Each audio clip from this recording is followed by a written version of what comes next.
All right, we're going to analyse all that polling data out today with Dennis Shanahan, as we often do on a Monday. But let's get a breakdown of the numbers where they stand from our elections guru, Tom Connell.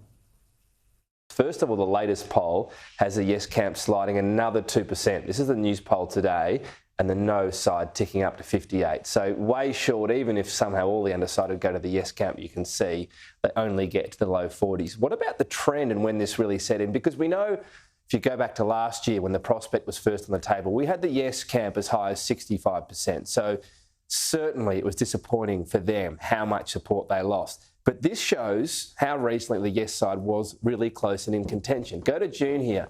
43 to 47 is not a good position to be in, but that is perfectly possible to be able to reel that back in, considering at that point you had 10% undecided and you had a lot of soft vote. This is not so long ago in June. So at that point, this was still on this contest. Since then, it's been one-way traffic. The yes side losing nearly 10 percentage points down to 34, and more than that going to the no side. So they've picked up yes supporters and they've picked up some undecideds. That's how quickly this has gone off the rails, considering this was something that's spoken about a lot since last year, even though we only knew the date in the last few months. So it was still on in June, you could argue there. What about where it's been lost as well? Well, if we look at political support, you can see the coalition. This has been a big part of why this referendum has failed. We don't see referendums passed in Australia when one of the two major parties or the coalition with the Liberals and the National Party disagree with it. And this shows why. Look how stark that is, 82% no. The other problem for Labor is they've struggled to get enough support amongst their own voters as well.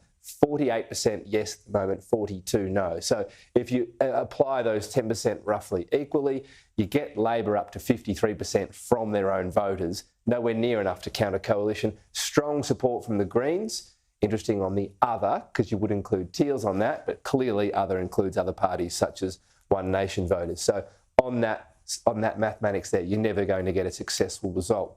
What about age? All the talk of older cohorts would struggle to support it, but younger cohorts would help. Well, the older parts, right? At the moment, 70% voting no and not many undecided. But look what has happened to younger voters there. 18 to 34, only 46%, and 35 to 49, the next cohort up, only 37%. So younger Australians are actually not favouring this voice. Even if the vote was just them, it still wouldn't get over the line, at least on those numbers. Then you get by region, again, the city versus country divide. This is not as stark as you might expect it to be. 35% in metropolitan areas, 31% in regional areas. So yes, more likely in metropolitan areas. What's happening here is you will see more people right in close to the city, and particularly around the Green seats or votes they've done well in, will be much higher than that. But I suspect what we'll see on election night, outer suburbs and even closer suburbs have not supported the voice like Labor needed them to, like the Yes campaign needed them to. And the regions, that's still a disappointing figure. Being that low would have always been hard to make that up.